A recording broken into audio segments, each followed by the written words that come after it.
Okay, this is our warm-up to be prepared to work on figuring out discounts and sales. Put in your last name, your first name, and which class period that you are in. So discounts and sales are done the same way as profits and tips.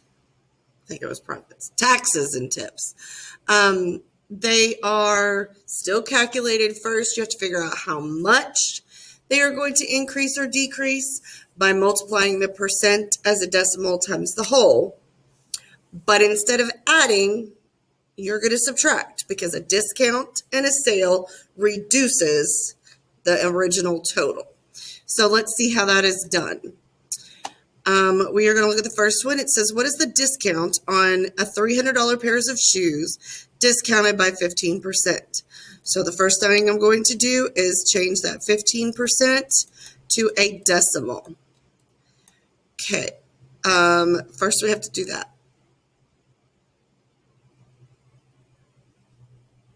Oh, okay. So 300 times 0.05.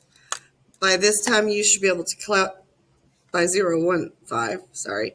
By this time, you should be able to calculate that. So I'm going to cheat, and I get to use my calculator so that we do not have to wait that long.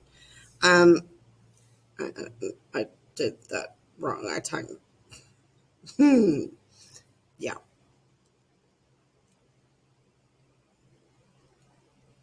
The answer to that is 45. It's $45. So you are going to type in $45. And yes, I keep doing that little issue. Yes, you need to make sure that you include the dollar sign. That is what keeps messing me up when I type this. And the 2 units, because that's what it says, round to the nearest hundredth. It says the next one is what is the discount on a $250 television for 25% off. You are going to need to make sure that you know 25% can be written as a decimal as 0.25. So you will multiply 250 times 0.25 and you get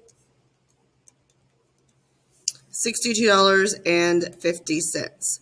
So I want to remind you that I'm reading these questions carefully. Right now, all they are asking for is the tip or the discount. It's not asking what did they pay, what is the total, what is their total after the discount, what is the sale price. They are just wanting to know how much you save.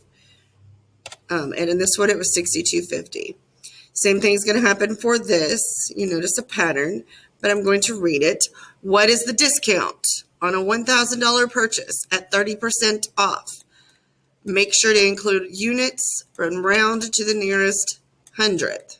I know that that is 1,000 times 0.30.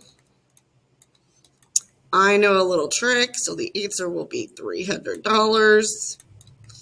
And so I will make sure to type in $300 as my discount. Not the price, but that's how much it's taken off. What I'm paying is $700 for that.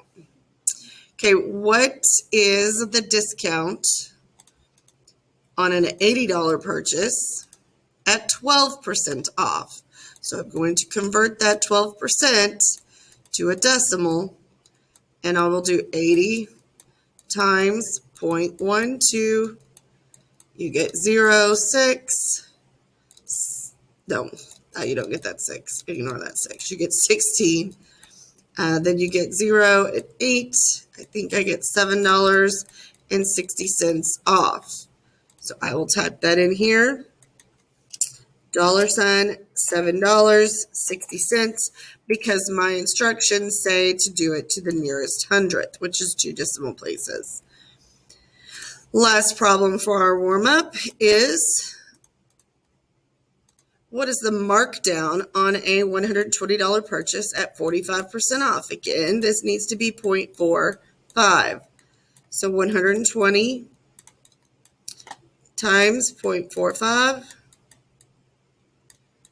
equals 0, carry 0, carry the 1, 600, 0 placeholder, 4 times 0 is 0, 4 times 2 is 8, 4 times 1 is 4. Then I have to make sure that I remember this has 2 decimal places up here. So I need to put 2 decimal places down here. My answer is $54. That's awful. 54. That looks terrible when you write with the mouse. $54. So $5400. I will hit submit, cross my fingers, hope I didn't make any mistakes. Looks as if I made a mistake somewhere. Okay, so I might have done this. I will double check it. That is the point of this. 80 times 0.12. You get 0, 6. This is a 0. 16. 0, 0, 8. Yes, I think I subtracted last time or something. I'd have to go back and look. But I can understand where my error, see, I almost did it again. Still did it again. The answer should have been 960. So hopefully you watched this the whole way. If you didn't, then I will know that you didn't use the video.